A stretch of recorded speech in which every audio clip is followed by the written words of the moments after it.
like to talk about fantasies with you. What are fantasies? How can you use it in a BDSM relationship?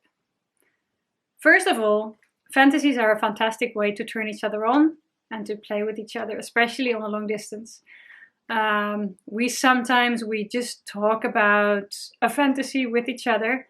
My master gives me an assignment, he creates a scene, and he just tells me, you're gonna tell me a hot story now. And then I have to come up with whatever pops up in my head.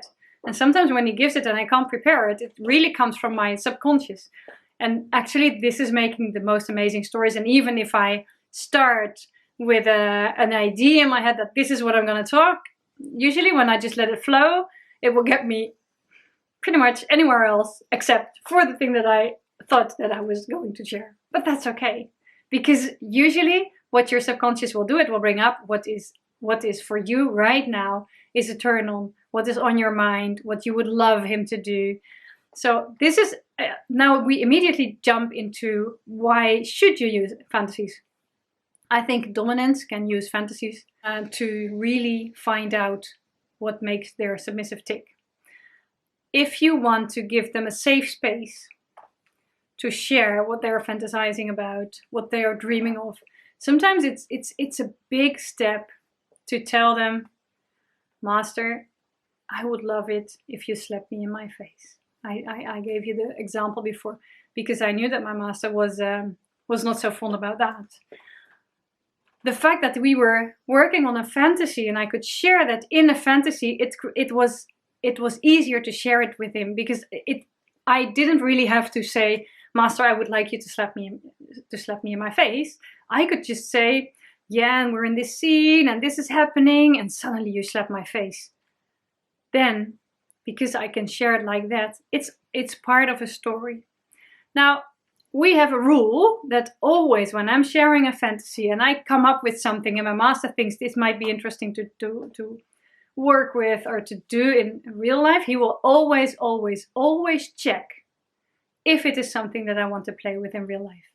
And if I say yes, and it often requires me to think about it, it's also sometimes I don't know because I never did it. It was with a face slapping. I said, it's turning me on, but I don't know. I have no clue how much it hurts. I mean, the only thing that I could remember is that my mom hit my face once, like a zillion years ago, and I couldn't remember anything except that I was in shock because she actually hit me. But I couldn't remember if it really hurt or not. So I said, I think, but I don't know. So I need to find out. And then it's up to my dominant to find out how to incorporate this into our play. And to, if he wants to, because he also has limits, right? And then we find out what works for us and how it works for us. Because maybe it's just like a really small slap in the face like this, because then it's more the humiliation aspect. Or is it more about the pain? So my master will always use it to find out what is it that turns me on and why would I want to have this. This is a very good way to find out how both of you actually want to shape your relationship. When I'm fantasizing, for instance, my master always gives me a fantasy assignment. Because he wants me to describe what I want it to look like. He says, we're going to see each other in a week.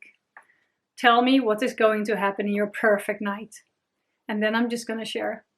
And usually this is a kind of fantasy that he is not interacting with me. He's just sending me the fires and the eggplants. Wait. Eggplants. So cool. You know what an eggplant what an eggplant means, right? In the emojis, it means that he has a hard on. It stands for dick. So that's pretty much it. He sends me this or oh this is hot or something, but he won't interfere with my fantasy because this is mine and he needs it to know where I'm going, because otherwise I'm going to use it to follow his lead, for instance. This is very important. If you give your submissive an assignment for a fantasy, make sure that she can write it without your interference. And it's just for her. Make sure also that she knows that it's fantasy and that it doesn't say anything about what's going to happen in real life. But you can use it definitely to find out what she loves in real life. if this is something that you can use, I would totally recommend it, because to me, this is it's also a lot more fun than to have a kinks list. I mean, you can download a kinks list and this will give you a start to find out what is turning you on and all. But there's so much on the kinks list that you don't know about. So then fantasies are fantastic. And what you do is you give your submissive an assignment, but what you do is you create a starting scene for her. For instance, you would like to know how she will react on pain if it's a turn on for her, and you don't know that yet, for instance. So what you're just gonna say is, I'm going to tie you you're tied on the table, and these are the implements that are on the table that I'm going to use on you.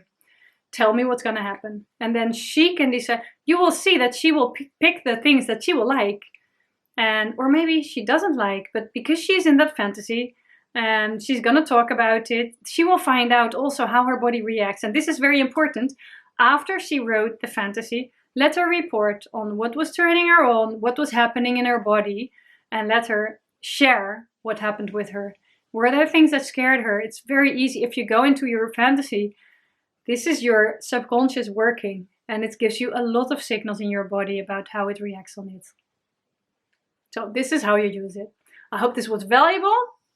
Have fun and play with passion.